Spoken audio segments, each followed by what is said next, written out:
Welcome back, Quest for You friends. We are on episode 150, and I welcome you to my podcast. You found me, you're here, and I hope you enjoy these little bursts of motivation and inspiration for your day. A little challenge here and there for you to become better, to reach higher, and to make a difference in your life and in the lives of others. That's my goal. An important part of my quest for you is art. You've heard me mention my admiration for Impressionist paintings before. If you've been to my website, you've seen beautiful photography. A perfect day for me would always include some time for art. I'm not an artist myself. I'm really not good at drawing, but I'm creative in other ways. And most importantly, art inspires me. Something happens in my brain similarly to when I hear a wonderful piece of music. My mind relaxes and it gets into the moment. I actually often smile when I stand in front of paintings that speak to me. And they do. They speak to parts of me. Memories from my past, places or people I've seen before, or the simple beauty in the colors and the image that I find appealing. The mastery in the brushstroke that make the painting so real for me. The reflections and the interplay of light and dark that allow my imagination to expand. Looking at art is a vacation for my brain and my mind. I'm in a completely different world.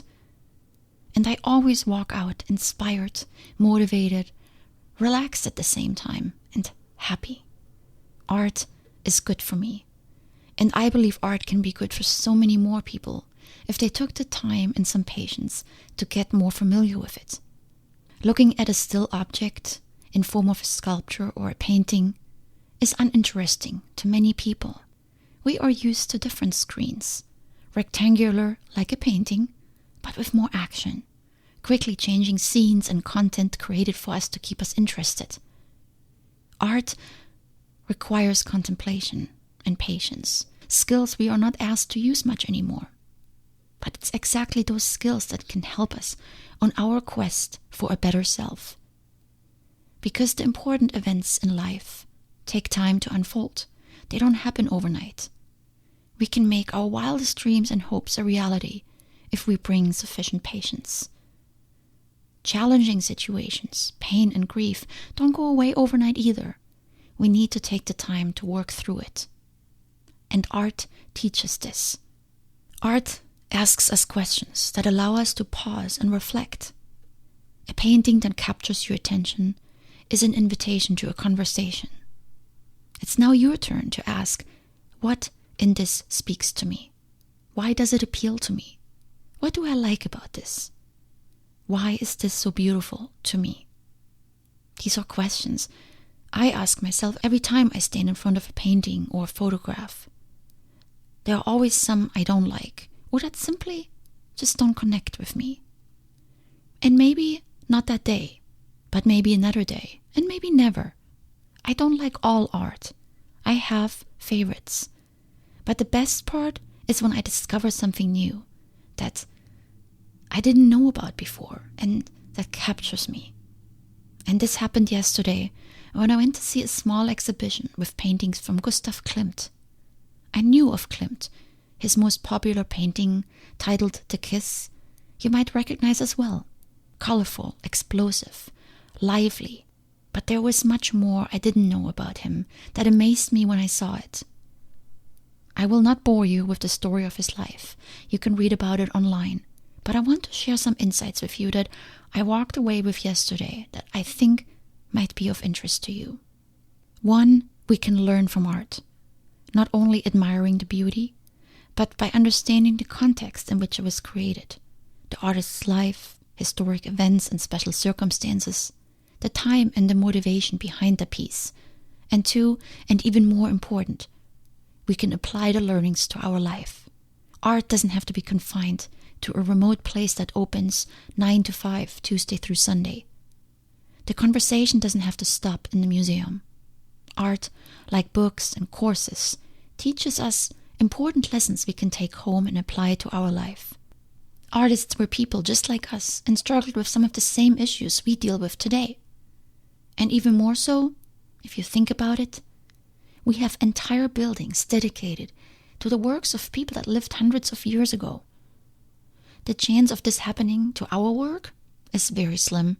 So it's time we figure out what it is that made them become masters of their craft. The craft we get to admire today.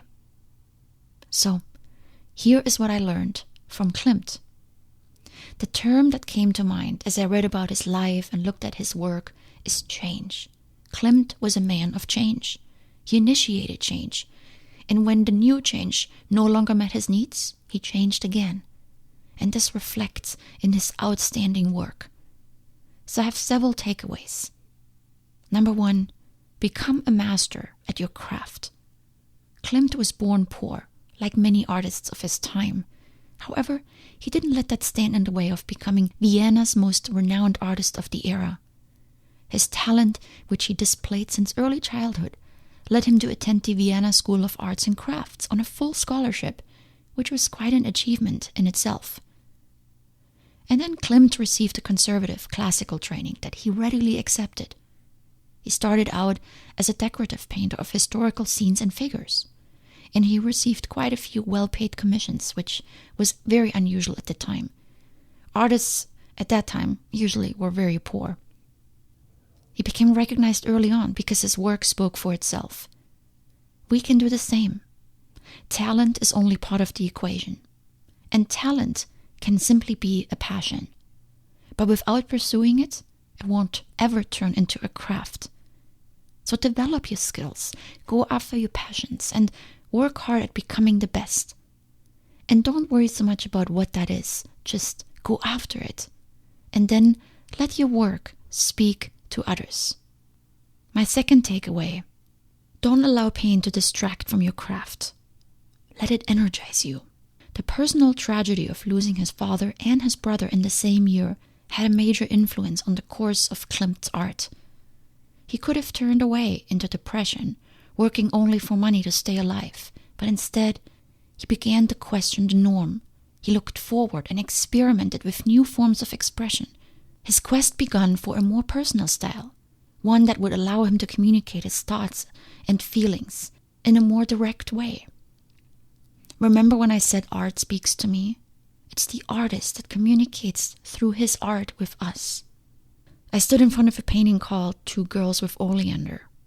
It's a beautiful Renaissance painting, as it was traditional of this time, but not much beyond beautiful, at least not for me.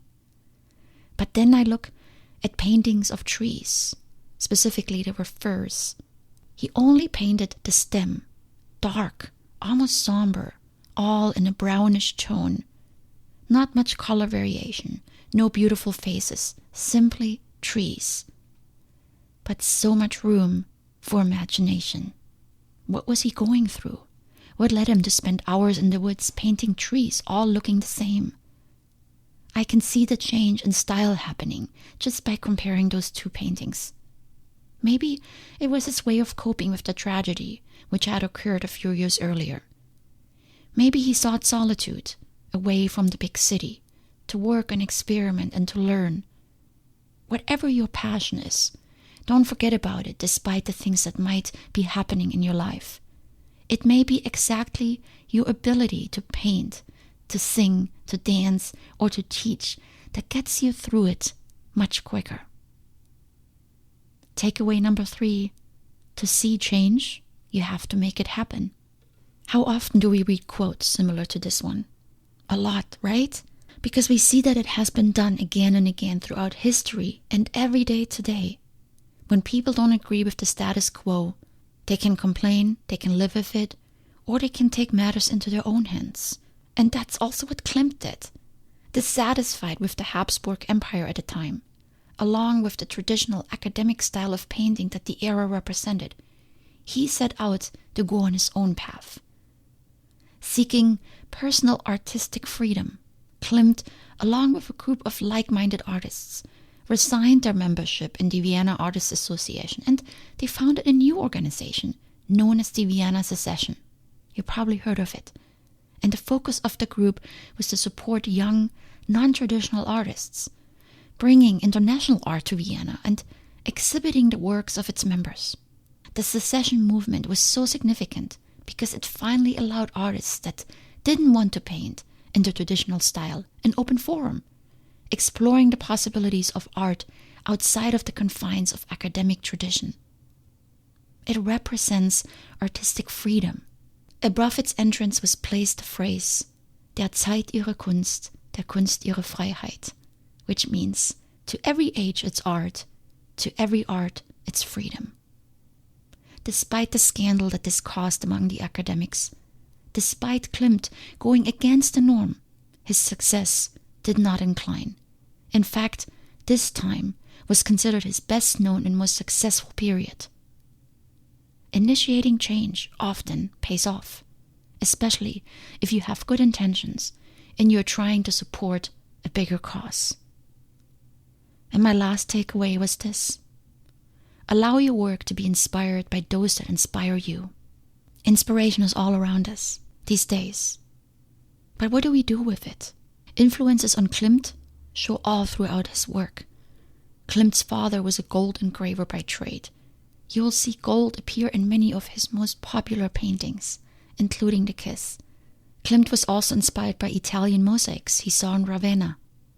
Look closely, and you see how he applied mosaic techniques, fresco, and oil painting in his work. Look at some of his landscapes, and you can see that Van Gogh had an influence on Klimt as well. And, above all, Klimt's work shows his admiration for women.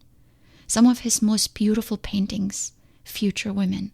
Women adorned in the most beautiful covers, sometimes only a woman's face, an unfinished painting, yet still beautiful.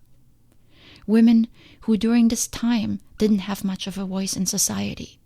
But Klimt brought them out and gave them a voice in his work.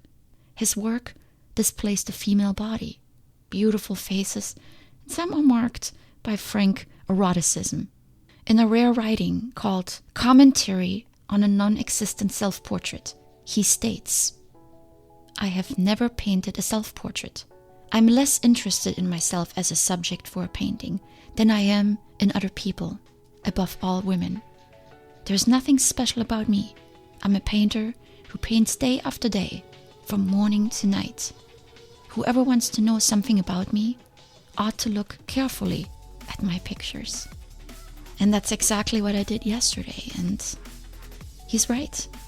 I got to know him so much better just by looking at his paintings. These are my thoughts on Gustav Klimt and on art in general.